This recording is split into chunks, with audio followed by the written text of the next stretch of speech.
ആഹാരം കഴിക്കുമ്പോഴോ അല്ലെങ്കിൽ സംസാരിക്കുമ്പോഴോ എന്തിന് വെള്ളം കുടിക്കുമ്പോൾ പോലും ആ നാവ് അമിതമായിട്ട് പല്ലിന്റെ പിൻഭാഗത്തോട്ട് തള്ളുന്ന ഒരു കണ്ടീഷൻ വിളിക്കുന്ന പേരാണ് ടങ് ത്രസ്റ്റിംഗ് അഥവാ നാവ് ഉന്ന സ്വഭാവം.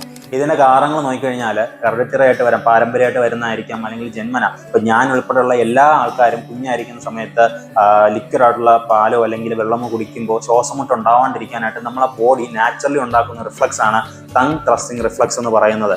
ഈ റിഫ്ലക്സ് ഒരു 5-6 മാസം കഴിയുമ്പോൾ തന്നെ ബ്രേക്ക് ആവേണ്ടതാണ്. ഇത് ബ്രേക്ക് ആവാത്തൊരു കണ്ടീഷനിൽ ഈ ഒരു ടങ് ത്രസ്റ്റിംഗ് ഹാബിറ്റ് ആയിട്ട് മാറും. അതുപോലെ ENT കാരണങ്ങളും ഉണ്ടാവാൻ, ഇപ്പം ടോൺസിലൈറ്റിസോ അഡിനോയിഡ്സോ അല്ലെങ്കിൽ ശ്വാസം എടുക്കാനുള്ള ബുദ്ധിമുട്ട് കാരണം മൗത്ത് ബ്രീത്തിങ് ചെയ്യുന്ന ആൾക്കാരിലോ, ഇനി അതുപോലെയല്ല വലുതായതിനു ശേഷം 1, 2, 3 പല്ലുകൾ മിസ്സായ കണ്ടീഷൻസിൽ നാക്ക് ആ ഒരു സ്പേസിലോട്ട് തള്ളാനുള്ളൊരു ചാൻസ് വളരെയധികം കൂടുതലാണ്.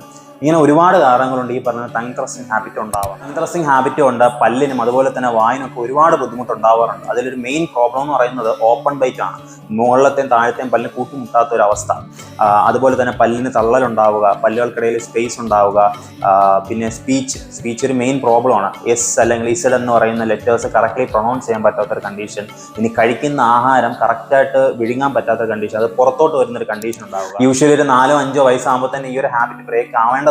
ഇത് ബ്രേക്ക് ആയില്ലെങ്കിൽ ഇതിന് പ്രോപ്പറായിട്ട് ട്രീറ്റ്മെന്റ് കൊടുക്കുക. ആദ്യമേ തന്നെ കാരണം ഐഡന്റിഫൈ ചെയ്ത് ട്രീറ്റ്മെന്റ് കൊടുക്കുക. ഇപ്പോൾ ശ്വാസമുട്ട് കൊണ്ടാണ് ഈ ഒരു ടങ് ത്രസ്റ്റിംഗ് ഉണ്ടാകുന്നത്, അല്ലെങ്കിൽ അഡിനോയിഡ്സ് അല്ലെങ്കിൽ ടോൺസിലൈറ്റിസ്, ഇതൊക്കെ ആണെങ്കിൽ ഇതിനുള്ള ട്രീറ്റ്മെന്റ് ആദ്യം കൊടുക്കുക.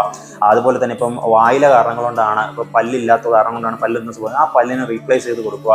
ഇനി അതല്ലാന്നുണ്ട് ഹാബിറ്റ് തന്നെ ആണെങ്കിൽ നമ്മൾ ഇതിനുള്ള ടങ് ട്രിപ്പ് എന്ന് പറയുന്ന അപ്ലയൻസ് കൊടുത്ത് നമുക്ക് ഒരു പരിധി വരെ നമുക്ക് ഈ പറയുന്ന നാവിനെ പല്ലിലോട്ട് എത്താത്ത രീതിയിൽ തടഞ്ഞു നിർത്താവുന്നതാണ്. അങ്ങനെ നമുക്ക് ഈ ഒരു ഹാബിറ്റിനെ ബ്രേക്ക് ചെയ്യാൻ സാധിക്കുന്നതാണ്.